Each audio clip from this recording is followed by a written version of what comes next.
Yo, what's going on, guys? And today I'm back with another of my NBA Summer League standouts. Tell me down below what do you guys think of the new little layout I'm doing for these videos. Have the highlights there, and I also have right here the list. So it is a 16-page list, yes.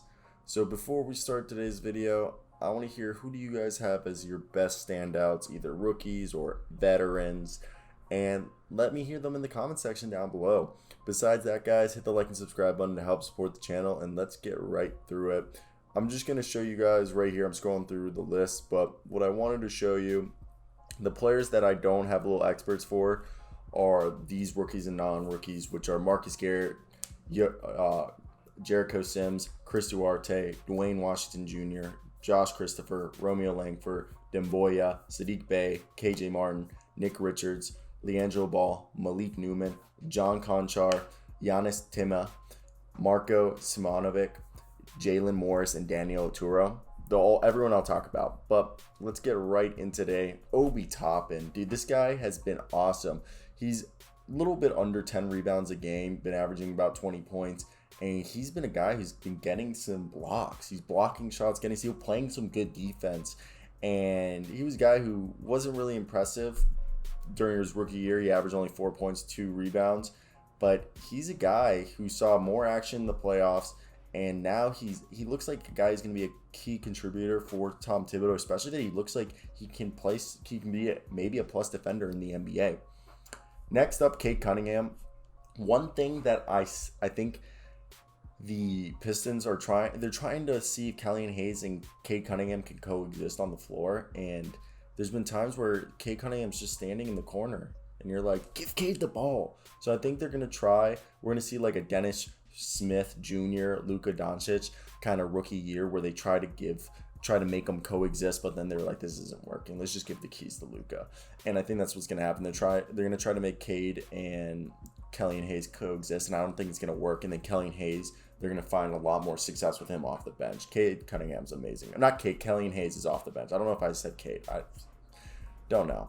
Then Jalen Noel, dude, he's had a few games where he's been dropping 20 points. Okay, he's been dropping buckets, and I really hope that the Timberwolves bring him back, and I think he could be a really good off-the-bench scorer for them and be maybe potentially down the road a sixth man.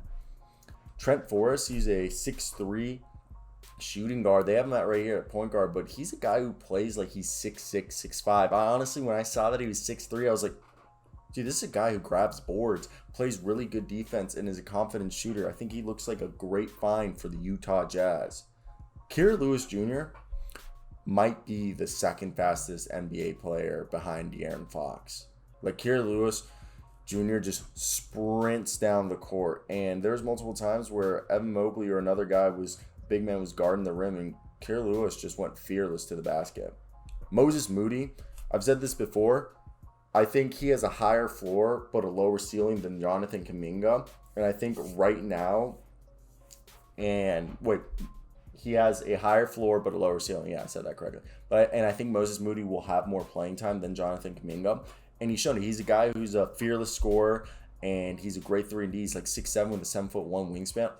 I think he's going to be great, and he'll play like 15, maybe 20 minutes a night off the bench for the Warriors this coming season. Davion Mitchell might be a six-man of the year candidate for the Kings. I think they're going to start De'Aaron Fox and Tyrese Haliburton and then have Davion Mitchell. This guy can dish the ball, gets hella steals, plays like he's 6'5". He plays like he's so much bigger, and he's just a dog. He's just that dog mentality. Vic Law, he's a guy who seems like he could definitely might get a two-way deal, or some other team might pick him up. But he's a guy who seems like he could be a really good wing, small ball 4, who'll grab rebounds, can hit the three-point shot, and can defend multiple positions. Trey Jones is a defensive player. He dropped 34 points, and he is a guy who just can defend anybody on the perimeter, it seems like, and he's a decent floor general. Cam Thomas might actually be the Brooklyn Nets sixth man of the year. Okay, this guy can score with a floater, and he can score with a three-point shot. He literally can he goes to the line consistently. Like, he knows how to draw fouls, and he's got some decent weight with him. And I really think that He's shown that he isn't as bad as a defender as we thought he was. Chris Duarte, he's shown that, oh my God, this guy is such a good three-point shooter. He can play the shooting guard, small forward position, probably even play a little bit of small ball four. And he gets steals, he can block the ball. He's just great. He's so pro-ready. He's probably going to be playing 25 minutes a night off the bench for the Pacers. Tyrese Maxey continues doing what he is. A guy who can grab the board, dish the ball, and also score points in bunches. He's great, and I think he'll be a six-man of the year candidate for the Sixers. Jalen Smith looks like he's putting it all together. Like, look at this man. And he's a guy who just dropped 20 points while grabbing 11 rebounds, and he's showing that he could be a stretch four, small ball five. And another guy that looks like, yeah, the Suns might have reached when they drafted him. They could have traded down and drafted him, but look at how Cameron Johnson worked out. He looks good. And I think Jalen Smith is looking better, and he looks like he's added maybe 10 pounds to his frame. Jaden McDaniels, the Swiss Army knife. Also, I think Stick Smith will play like 15, 20 a night for the Suns. Jaden McDaniels, a guy who should be, the starting power forward for the Timberwolves. They did get Torian Prince, but look, Jaden McDaniels, he's a guy who can block shots, hit the three-point shot, grab rebounds, and get steals, and just be like, he's a legit Swiss Army knife, and I think he continues to improve. Ishmael Wainwright is a guy I didn't really know, but he really looks like a guy who could be a solid forward for the Raptors. Might not play much this year, might spend some time on the 95ers, but he seems like another guy that's just going to help keep building up that Raptors bench. Sam Hauser. He might actually get some playing time. He's one of the best shooters in the Summer League, and this guy was already one of the best shooters in college basketball. I think he might spend some time on the G League, but if they really struggle with shooting, don't be surprised if the Boston Celtics call him up to get that shooting. Evan Mobley is the best big man from this class, and he showed it. He's an all-around game, and he's looking like he's willing to shoot that three-point shot. Definitely will. I don't know why they didn't sign and trade, Jared Allen, but I think Evan Mobley should play power forward, and I think it's going to be interesting to see the Twin Towers. Naji Marshall, he's a second-year guy, and he's a guy who looked like he can grab rebounds and score points, and he's a decent forward. And he continues to show that he could be a great role player for them. And I think he'll average like 15-20 for them next year. Kuminga. His unique trait is, someone says he plays like a oversized Colin Sexton, and I agree. He's so fearless and loves playing through contact. He's athletically versatile. And somebody was like, look, Giannis doesn't have a three-point shot. And I think Jonathan Kuminga, if he doesn't have a three-point shot for his first 2 years, that's fine. He'll make it work. Immanuel Quickley is looking like a stud. I really think he'll be close to a 20-point scorer this year and just be doing everything, and looks even better on defense. And then Miles McBride, this guy was Big 12 defensive player of the year and first team. He was shooting 40% from college, and right now he's just shooting lights out. Miles McBride and Immanuel Quickley will be awesome. I also grew up like 15 minutes away from where Immanuel Quickley went to high school. Aaron Nesmith, who was one of the best college three-point shooters when he was coming into the draft, is looking like he's finally figuring it out. He's 21 years old, and he didn't do much his rookie year until the end of the year. But look, at the final end of the year, he was averaging 9 points a game, 5 rebounds while shooting 43%. And he saw some time in the thing. I really think he's looking good. Sharif Cooper is another guy who his biggest flaw was his three-point shot, and right now he's shooting like 5 or 6 attempts a game, and he's making them at almost 39%. I think he's on a two-way contract, but I think he's going to get it converted. Also, Aaron Nesmith, I think he's going to play like 15, 20 minutes a night for the Celtics. Cooper, I think he's going to start off in the G League and dominate, and they're going to call him up once they need help at the point guard position with DeLon Wright and Lou Williams manning the backup spot. Jalen Green, until he got shut down, was just dominating. He was looking like the MVP. He's just going to be awesome. He's probably going to win Rookie of the Year. Bol. Actually, he's at 209 pounds. He's lost 11 pounds, but he's looking dominant, and they don't have a backup center. So I think Bol's going to average 20 minutes a night for the Nuggets, and he's going to surprise people. Pat Williams looks like he's going to be part of that next generation, replacing Jimmy Butler, Paul George, Kawhi Leonard as those two-way dominant forwards. And I think he's going to be averaging 30 minutes a night, being a starter for the Bulls, averaging like 15, 20 points a game maybe. Jordan Nwora, yeah, he's putting up a huge amount of shots, and that's why it's inefficient, but he's going to be a big part of the rotation, maybe 15 minutes a night for the Bucks, and it's going to help them continue to be contenders. Desmond Bane already was one of the best three-point shooters coming out of college, and he has been putting on a shooting clinic. expect him, especially with Grayson Allen being traded, to have a big role and to replace Grayson Allen in the rotation now that he's been traded. Trey Murphy for the New Orleans Pelicans is somebody they got in the 3-team deal, who was a great shooter for Virginia, has continued. I think he'll be a guy who'll come off the bench 15 minutes a night, help space the floor for the Pelicans. Jalen Suggs, I think he's going to win Rookie of the Year. He looks like a franchise cornerstone. Cole Anthony's been struggling. Markelle Fultz is coming back from injury, and I think R.J. Hampton is going to be their starting shooting guard of the future. So Jalen Suggs and R.J. Hampton, the backup, as the backcourt, and then you have Cole Anthony backing him up, and Markelle Fultz is the sixth man. Oh, I love that backcourt of the future. Alperen Sengun looks dominant. He's averaging like 3 blocks a game. He's shooting 33% from 3, and he has the body of Kevin Love coming out of UCLA.